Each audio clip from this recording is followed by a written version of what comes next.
Tumeambatana hapa katika mradi wetu wa ujenzi wa barabara. Pia nitambue uwepo wa Mheshimiwa Daktari Homera, Waziri wa Katiba na Sheria. Ujenzi wa barabara hii umekamilika na umejengwa katika viwango vilivyo bora sana. Mheshimiwa Mkuu wa Wilaya, urefu wa barabara ni mita 500 na niseme tu kwamba barabara imejengwa vizuri na ipo kwenye matazamio ya mkandarasi aliyejenga kwa muda ambao ni wa mwaka mzima. Baada hapo mkandarasi atakabidhi kwa serikali ili barabara iendelee kutumika na wananchi. Japo mpaka sasa barabara inatumika, magari yanapita na barabara imejengwa vizuri sana. Mheshimiwa Mkuu wa Wilaya ya Namtumbo, nichukue nafasi hii kumshukuru sana Mheshimiwa Rais wa Jamhuri ya Muungano wa Tanzania Daktari Samia Suluhu Hassan, kwani ametenga fedha nyingi na kuelekeza halmashauri ya wilaya ya Namtumbo kujenga barabara hii ambayo inazunguka eneo la stendi, na hivyo kufanya wananchi wa Namtumbo kufurahia sana ujenzi wa barabara hii, kwani imekuwa ni rahisi kwao kufika stendi na kuingia tena barabara kuu. Hivyo imerahisisha sana watu kufika stendi na magari kupita pale stendi, kwani stendi ilikuwa kuingia huku ilikuwa ni matope sana, lakini kwa sasa imekuwa ukombozi kwa madereva na vyombo vyao vya moto. Lakini na wananchi pia wa Namtumbo wamefurahia sana ujenzi wa hii barabara. Dr. Samia oye! Dr. Samia safi! Mheshimiwa Mkuu wa Wilaya, baada ya kumshukuru Mheshimiwa Rais kwa kuidhinisha fedha hizi nyingi kuja kujenga hii barabara inayozunguka stendi yetu, ili niwashukuru nyinyi viongozi wa halmashauri ya wilaya ya Namtumbo kiongozwa na wewe Mheshimiwa Mkuu wa Wilaya ya Namtumbo kwa kazi nzuri ya usimamizi wa mradi huu wa ujenzi wa barabara, na umesimamia kwa wakati, barabara imekamilika kwa wakati.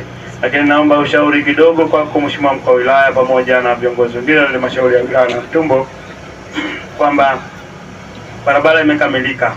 TARURA ni waombe waweke alama za barabarani.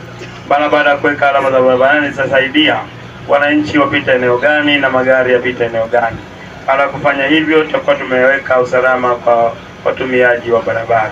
Baada ya kusema hayo, Mheshimiwa Mkuu wa Wilaya, niseme tu Mwenge wa Uhuru umeridhishwa sana na ujenzi wa barabara hii na uko tayari kuweka jiwe la msingi kusubiri mkandarasi kwenye muda wake wa matazamio, na baadaye barabara iweze kuzinduliwa na kuendelea kutumika na wananchi.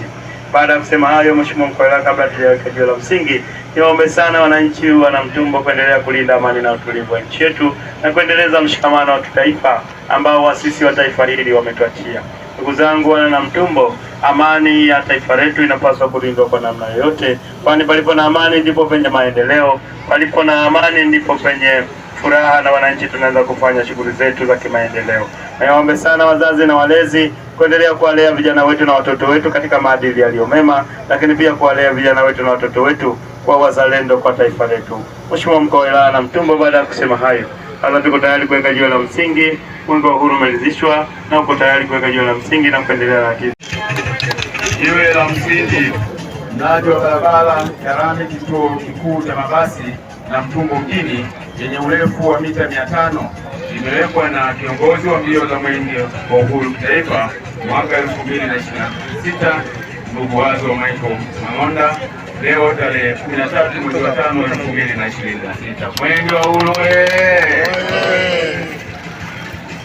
ni barabara ni udongo kabla ya kuimarisha, na baadaye iliwekwa tabaka kwa ajili ya kuimarisha hapo lenye unene wa milimita 125, na juu yake iliwekwa tabaka lenye unene wa milimita 150 kabla ambao ni surface kabla ya kupokea tabaka gumu ambalo liliwekewa sementi kwa ajili ya kuimarisha na kuweza sasa kubeba mzigo ambao juu yake baada ya kutengeneza kwa sawasawa kwa kushindilia na hii simenti, basi baadaye tuweza kuweka uwekaji wa lami na kokoto na kushindilia kama inavyoonekana hapa mheshimiwa. Lakini tukiendelea na zoezi, pia barabara lazima iwe na mifereji kama unavyoweza kuona hatua hii ujenzi wa mifereji, na baadaye baada ya kazi kukamilika kama inavyoonekana hapa watu wameshaanza kutumia, lakini pia kama inavyoonekana hapa tulivyosema kuboresha mandhari, lakini kuimarisha barabara za kwetu hapa mjini. Zoezi kufikia hapa ambapo miezi 12 wa matazamio na muda wa mwisho utakuwa tarehe 22 mwezi Kilonzo